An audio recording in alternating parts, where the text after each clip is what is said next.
Why, hello.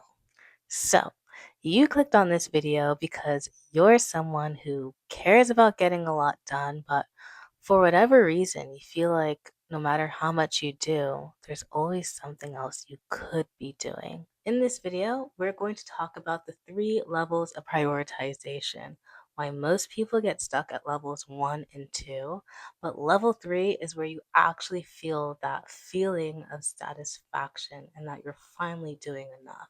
And if you don't know who I am, my name is Catherine. I'm a former educator who's redesigned my way of living into a life of whimsy and agency. And in this video, I'm going to give you a starting point for how you can do the same. So let's get into it.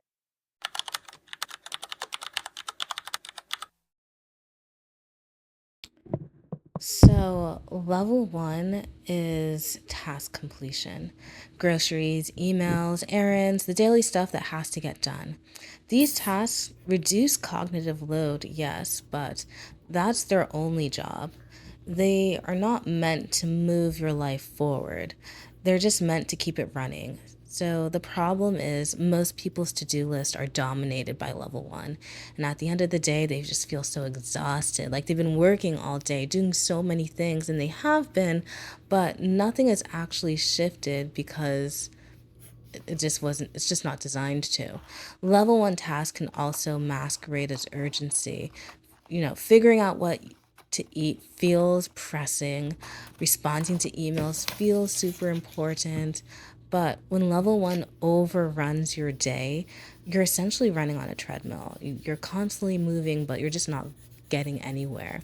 And you start to feel this pile up in like just your nervous system. So the goal isn't to eliminate level one. It's still important to get these things done. It's to stop letting it run the show.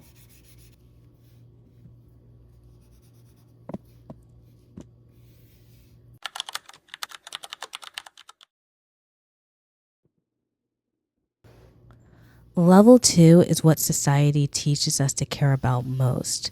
So, money, career, status, relationships, even health. And these things definitely matter, like, don't get me wrong. But I would say what makes level two is that these are all things that can be taken away from you. Relationships can not work out, money disappears, health can change suddenly. You don't fully own any of it. So when people build their entire lives around prioritizing at level two, and most people do, there's a quiet anxiety underneath, even when things are going well.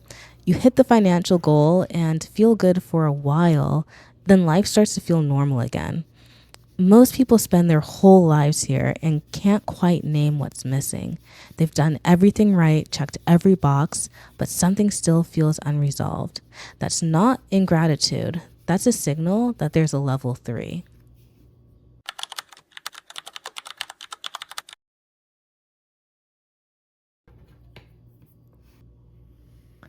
Level three is alignment.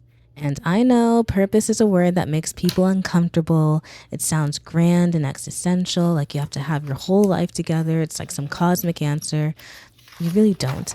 Level three isn't about having your purpose figured out, it's about orientating towards something beyond yourself. What are you contributing to?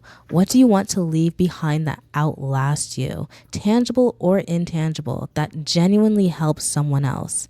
When you start asking yourself those questions, when you start prioritizing from level three, even just pointing toward it, level two gets a lot less noisy. The right things start to come more naturally. Money, relationships, health, they stop feeling like frantic goals and start feeling like byproducts. And level one, your 16 task to do list becomes two or three things because you suddenly know what actually matters. Level three doesn't simplify your life by removing things, it simplifies it by making the important things obvious. So there you have it. Those are the three levels of prioritization.